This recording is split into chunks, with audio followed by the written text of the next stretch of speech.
Hola, ¿qué tal estáis? Bueno, bienvenidos un vídeo más a Biografías con Historia. Hoy le toca el turno a una mujer muy culta y con un temperamento bastante volátil y fuerte, muy inquieta. Era como un barco en una tormenta, siempre ahí en movimiento, de una dirección a otra. Una reina que con las decisiones que tomó, con su estilo de vestir, su manera de ser y de actuar tan inusuales, su ambigua identidad de género, etc., han hecho correr ríos y ríos de tinta a lo largo de los años. Pues esta mujer no es otra que Cristina de Suecia, y para adentrarnos en su biografía, ¿por dónde empezamos? Pues por el principio. Su nacimiento, que fue el 22 de junio de 1634 en Estocolmo, y su llegada al mundo coincidió con un evento astrológico inusual y eso, ya desató un sinfín de especulaciones sobre su futuro, el impacto que tendría en la historia, etc. La expectación ya era alta desde el principio, porque se estaba esperando con fervor al ansiado varón que heredara el trono, ya que la reina previamente había perdido 2 hijos. Y más incertidumbre y expectativa se generó porque no se anunció de inmediato cuál fue el sexo del recién nacido. En el siglo XVII, las leyes suecas, que eran muy modernas ya, permitían que una hija soltera ocupara el trono, y así Cristina se convirtió en la heredera del rey. Su madre, María Leonora de Brandenburgo, era una princesa alemana que tenía un carácter como mínimo complicado. Incluso se cree que sufría de algún tipo de enfermedad mental. Tuvo una gran decepción cuando nació Cristina y siempre se sintió mal y culpable por no haberle dado a su marido un hijo varón. Su relación con ella, con su hija, no fue demasiado buena, ni afectuosa, ni maternal. Es más, se dice que no la trataba demasiado bien. Y siendo muy niña, Cristina sufrió algunos accidentes un poco sospechosos y tras los cuales muy probablemente estaba María Leonora. Es muy probable que esta relación marcara negativamente a Cristina y que influyera en buena parte en el hecho de que ella no se sintiera nunca demasiado entusiasmada con la idea de convertirse en madre algún día. En cambio, su padre, el rey Gustavo II Adolfo de Suecia, estaba encantado con su hija y con el hecho de que ella fuera la heredera. Fue él quien decidió que Cristina fuera educada como un príncipe. Al ser una niña muy precoz, muy inteligente y con unas ansias enormes por aprender, acabó convirtiéndose en uno de los personajes más cultos de aquella época. Su mente era tan brillante que los miembros del consejo la admitieron en las reuniones que realizaban desde los 14 años. Dormía poco y dedicaba gran parte de su tiempo al estudio, su gran pasión. En cuanto a su carácter, tenía un carácter bastante fuerte y era muy inquieta, lo cual a veces la hacía bastante imprevisible. Mientras transcurría su infancia, Europa atravesaba una época de frío extremo que se conoce como la Pequeña Edad de Hielo.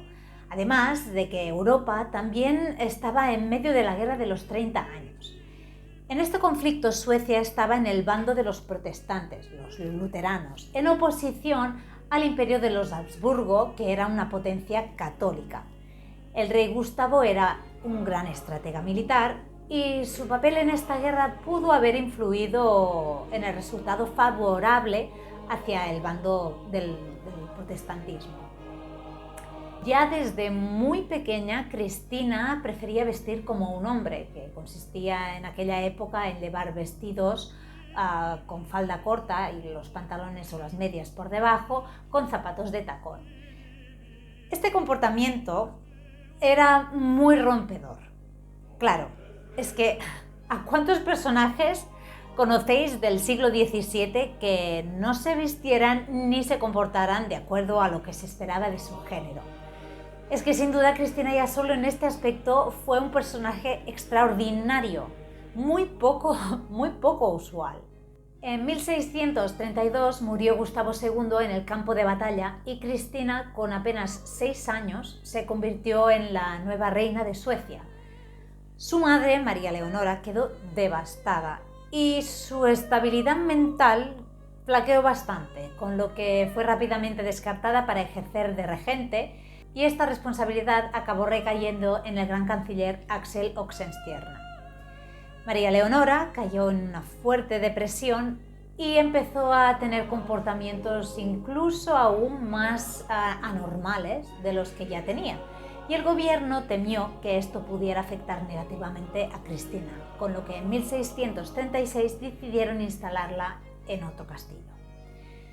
Aunque luego se escapó y se fue a Dinamarca, lo que sentó fatal a los suecos porque estaban enemistados con los daneses. Bueno, otra historia ya que ya contaré si es que otro día hago la biografía de María Leonora.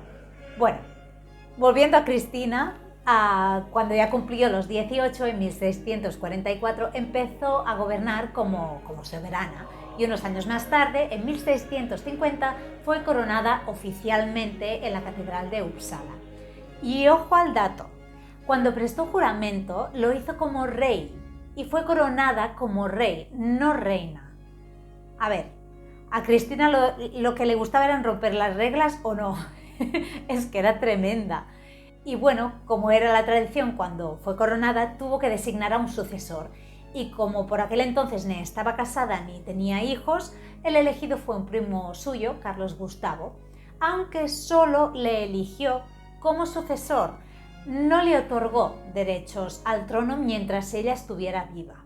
Al poco tiempo de iniciarse su reinado, empezaron las presiones para que se casara, para que tuviera hijos y diera un futuro a la dinastía de los Vasa.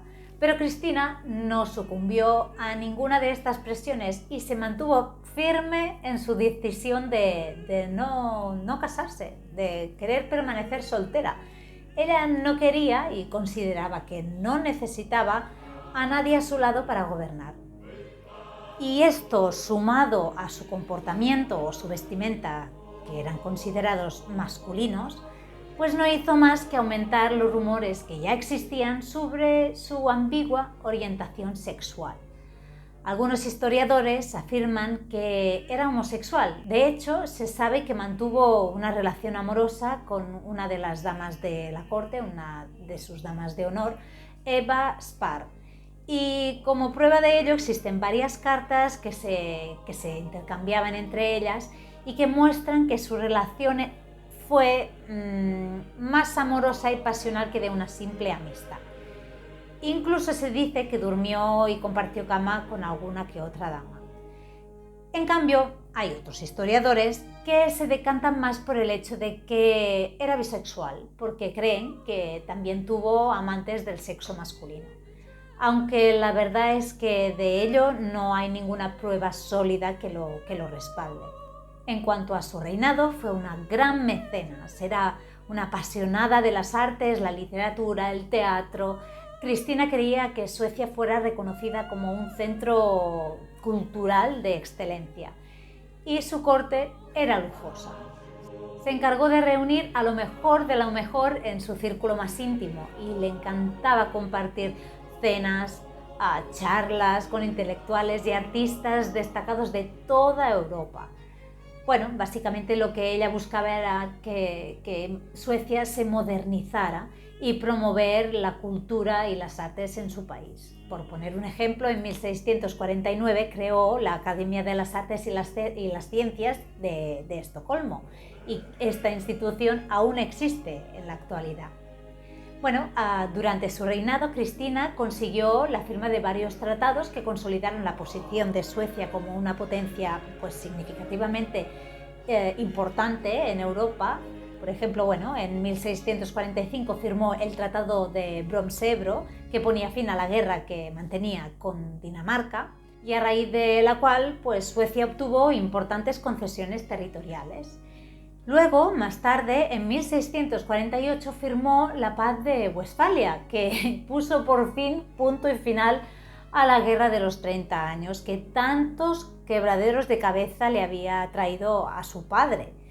Y bueno, y años más tarde, en 1658, también firmó el Tratado de Roskilde, que ponía fin a la guerra que mantenía Suecia en ese momento con Polonia, la llamada la Primera Guerra del Norte. En temas ya más internos, Cristina llevaba de cabeza, por decirlo de una manera, a sus consejeros, porque despilfarraba mucho. Era muy culta, muy erudita, pero en cuanto a la administración de las arcas del país, ahí flojeaba un poco. Se hizo famosa por otorgar muchos títulos nobiliarios y, bueno, a veces a montones. Aunque lo hacía a un coste bastante bajo, si lo multiplicamos por los cientos que otorgaba, pues luego las cuentas no salían. Creó una gran cantidad de condes, barones y otros títulos nobiliarios, digamos, menores, llegando incluso a hipotecar propiedades de la corona para proporcionarles ingresos a estos nobles. Y a veces hasta creaba títulos nuevos si se le agotaban los antiguos. Un total despropósito. Y a la hora de otorgar títulos no tenía preferencias, los podía otorgar tanto a personas influyentes como a personas completamente comunes o incluso a extranjeros. Como os podéis imaginar, esto no gustó nada, ni en la corte ni al pueblo, y la hizo bastante impopular. En junio de 1654, Cristina decidió abdicar al trono y lo cedió a su sucesor, a Carlos Gustavo. Y aquí hay mucho misterio y especulación en torno a por qué renunció al trono. ¿Fue para vivir su fe católica sin restricciones? Porque aunque Suecia era un país protestante, Cristina, a pesar de haber sido criada en esta fe, desde muy joven mostró un fuerte interés por el catolicismo. O tal vez abdicó para vivir abiertamente como hombre o explorar relaciones sin censura. Quizás deseaba más libertad para seguir sus intereses intelectuales y culturales sin tener que cargar con la responsabilidad de gobernar un país. Incluso hay algunos que piensan que lo que planeaba era buscar un trono más prestigioso. En fin, la verdad es que su decisión dejó a todos pasmados y por qué no decirlo, también intrigados. Pues lo dicho, dejó Suecia vestida de hombre y cambió su nombre a María Cristina Alejandra. Inicialmente se trasladó a los Países Bajos, donde fue recibida por su tía, la princesa Catalina de Suecia, y luego viajó a Bruselas y luego a Amberes, donde continuó siendo allí objeto de mucha atención. Por donde pasaba, todo el mundo estaba muy expectante y ella mientras se iba involucrando en todas las actividades culturales y sociales por donde pasaba. Y por cierto, fue en Bruselas donde se convirtió clandestinamente al catolicismo. Y más tarde, a finales de 1655, cuando se trasladó en Innsbruck, fue cuando se hizo pública esta conversión y celebró oficialmente. Los suecos, cuando se enteraron, no se lo tomaron nada bien. De hecho, toda Europa quedó en shock, no solo Suecia. Que se lo tomaron como una traición, básicamente. El país mayoritariamente era protestante y recordad que su padre, el mismísimo Gustavo Adolfo II, había luchado y muerto defendiendo esta fe a capa y espada. Tras este revuelo que se montó, Cristina se mudó a Roma, donde estuvieron más que contentos de recibirla. Imaginaos, una personalidad de su rango, de Cristina, que decide renunciar a la fe de su pueblo y en la que fue criada y voluntariamente se convierte en católica. Esto es un triunfo del catolicismo frente al protestantismo. Es una gran propaganda para ellos. Fue recibida con todos los honores y el Papa Alejandro VII no podía estar más entusiasmado. En Roma sus apuros económicos se agravaron. Claro, mantener su posición en la alta sociedad era costoso y sus fondos se estaban agotando rápidamente. Y para poder mantenerse a flote, comenzó a vender parte de sus bienes. Varios cardenales, conscientes de sus dificultades financieras, estaban ansiosos por ayudarla si es que encontraban alguna solución. Uno de estos cardenales fue Azzolino, que se convirtió en íntimo confidente de Cristina, y las malas lenguas incluso dicen que su relación fue bastante más íntima. Otro de los cardenales que la ayudaron fue Mazarino, que también era primer ministro francés y que tenía muchos contactos en Nápoles. Y precisamente esta ciudad estaba buscando independizarse del dominio español. Y Mazarino ofreció a Cristina la oportunidad de ser la reina de Nápoles. Esto le permitiría solucionar sus problemas económicos y además satisfacer su ambición y sus ansias de poder. Ciertamente era un plan ambicioso, pero Cristina no le temía prácticamente a nada y esta sugerencia le pareció muy buena idea. Manteniendo todo en secreto, fingió regresar a Suecia alegando asuntos urgentes y se detuvo en París, donde se encontró con Mazarino para finalizar su estrategia. Cabe decir que en la corte de Luis XIV fue recibida con respeto, pero que las damas quedaron atónitas por la apariencia tan masculina y las formas tan directas y toscas de Cristina. Pues bien, estando en París se destaparon pruebas contra el marqués de Monaldesco, que era su secretario y consejero y que presuntamente había advertido a Nápoles de las intenciones de Cristina y de su aliado, a Mazarino. Cristina le acusó de traición y conspiración en su contra y lo mandó ejecutar. Una vez fue asesinado, las recriminaciones no se hicieron esperar y su imagen pública quedó muy mal parada.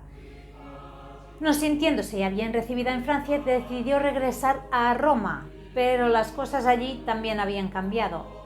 El Papa la evitó y sus antiguos amigos parecían haberse distanciado un poco. Por su parte, Mazarino intentó obtener fondos de Suecia sin éxito y al final Cristina, para sobrevivir, tuvo que seguir vendiendo buena parte de sus posesiones. Y durante este periodo un poco más peliagudo para ella, Azzolino mostró ser un amigo leal realmente y cuando el escándalo se desvaneció la ayudó a restaurar su imagen ante el Papa. Cansada ya de ser vista como una persona problemática en la alta sociedad de Roma, optó por una vida un poco más tranquila y alejada de la mirada crítica de los nobles de allí. Y por fin empezó a gestionar un poco las finanzas, al menos un poco con más prudencia. Y empezó a vivir la vida culta que siempre había anhelado.